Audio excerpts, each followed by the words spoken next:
కరీంనగర్ శివార్లో ఉన్న డంపింగ్ యార్డ్తో నగరవాసులు అనారోగ్యంతో బాధపడుతున్నారు. ప్రతిరోజు టన్నుల కొద్దీ చెత్తను అక్కడికి తరలిస్తున్నారు, కానీ ఎలాంటి రీసైక్లింగ్ కూడా చేయట్లేదు. దీంతో ఎటు చూసినా ఆ చెత్త మొత్తం కూడా గుట్టలా పేరుకపోతుంది. అంతేకాకుండా నిత్యం అక్కడ అగ్ని ప్రమాదాలు జరుగుతున్నాయి. దీని కారణంగా పొగ మొత్తం కూడా కమ్ముకుంటుంది, దుర్వాసన వెదజల్లుతుంది. చాలామంది అనారోగ్యానికి గురవుతున్నారు. నగర ప్రజలు కూడా స్వచ్ఛమైన గాలికి దూరమవుతున్నారు.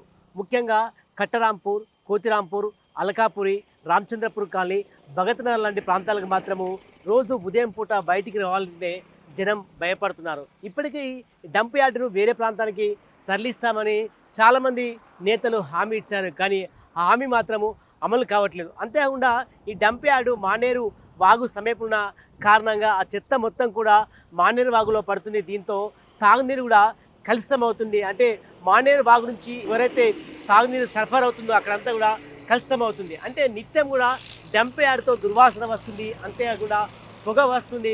పెద్ద ఎత్తున ప్లాస్టిక్ కవర్లు, ఇతర వ్యర్థ పదార్థాలు అన్నీ కూడా ఆ డంప్ యార్డ్లోనే కాలబెడుతున్నారు. దుర్వాసన వెదజల్లుతుంది. అదేవిధంగా ఆసుపత్రిలోని వ్యర్థ పదార్థాలు కూడా వాటిని రీసైక్లింగ్ చేయకుండా నేరుగా డంప్ యార్డ్కే తరలిస్తాను.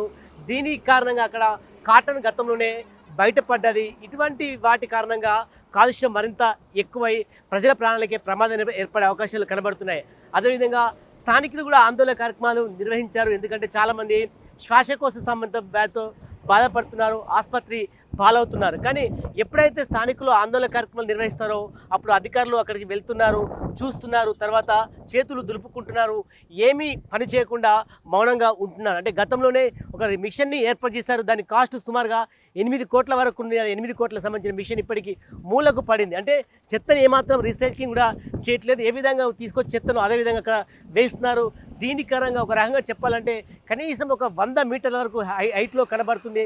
ఎప్పుడైనా బాగా గాలి వచ్చినప్పుడు కూడా మొత్తం అక్కడ ఉన్న చెత్త కావచ్చు, ప్లాస్టిక్ కవర్స్ కావచ్చు, ఇతర వ్యర్థ పదార్థాలు కనీసం ఒక 2 కిలోమీటర్లు కూడా కొట్టుకొస్తున్నాయి. అదేవిధంగా పక్కనే అక్కడ హైవే ఉంటుంది. దీంతో ప్రయాణికులు ఇబ్బంది పడుతున్నారు. ఎప్పుడైతే ఆ చెత్త కావచ్చు, ఇతర వ్యర్థ పదార్థాలు కళ్ళ పడిన కారణంగా ప్రమాదాలు జరుగుతున్నాయి. అంటే డంపింగ్ యార్డ్తో ఇన్ని సమస్యలు ఉన్నప్పటికీ అధికారులు కానీ అదేవిధంగా ప్రజాప్రతినిధులు మాత్రం ఇలాంటి చర్యలు తీసుకోవట్లేదు. గత కేంద్రంలో ఉన్న బీజేపీ ప్రభుత్వం కావచ్చు, రాష్ట్రంలో ఉన్న కాంగ్రెస్ ప్రభుత్వం సంబంధించి ఇప్పటికే హామీ ఇచ్చింది. ఖచ్చితంగా ఇక్కడ రీసైక్లింగ్ ఏర్పాటు చేస్తాము, అవసరమైతే ఈ యొక్క డంప్ యార్డ్ను వేరే ప్రాంతానికి తరలిస్తామని చెప్తున్నారు. ఎందుకంటే రోజు రోజుకి నగర జనాభా పెరిగిపోతుంది, పెద్ద ఎత్తున కూడా చెత్తను సేకరిస్తున్నారు. కానీ అక్కడ చాలా తక్కువ స్థలం, అంతేకాకుండా నగరానికి ఇప్పుడు ఆనుకుంది కాబట్టి దానికి విశాలమైన స్థలం కావాలి. ఖచ్చితంగా డంపింగ్ యార్డ్ని ఇక్కడి నుంచి వేరే ప్రాంతానికి తరలించాలని స్థానికులు కోరుతున్నారు. అయినప్పటికీ అధికారులు మాత్రం ఎలాంటి చర్యలు తీసుకోవట్లేదు. ఈ డంపింగ్ యార్డ్తో మాత్రం చాలా ఇబ్బందులు ఎదురే అవకాశాలు కనబడుతున్నాయి. ఇటు వర్షాకాలం కావచ్చు, చలికాలం కావచ్చు, వేసవి కాలంలో ఎప్పుడు కూడా పొగ వస్తుంది. ముఖ్యంగా ఎండాకాలంలో మాత్రం సుమారుగా 3 నెలల పాటు కూడా మంటలు అంటుకుంటాయి, పొగ వస్తుంది. ఆ దుర్వాసన చాలా వరకు ఇబ్బంది పడుతుంది. తెల్లవారుజామున ఎవరన్నా వెళ్ళాలంటే కనీసం ఒకరి నుంచి ఒకరు కనబడి పరిస్థితి కనబడి పూర్తిగా ఆ పొగతో కమ్ముకుంటుంది. అదేవిధంగా వర్షాకాలంలో మాత్రం ఆ చెత్త మొత్తం కూడా నేరుగా మానేరు వాగులో కలుషితమవుతుంది. దీంతో ఇబ్బంది పడుతున్నారు.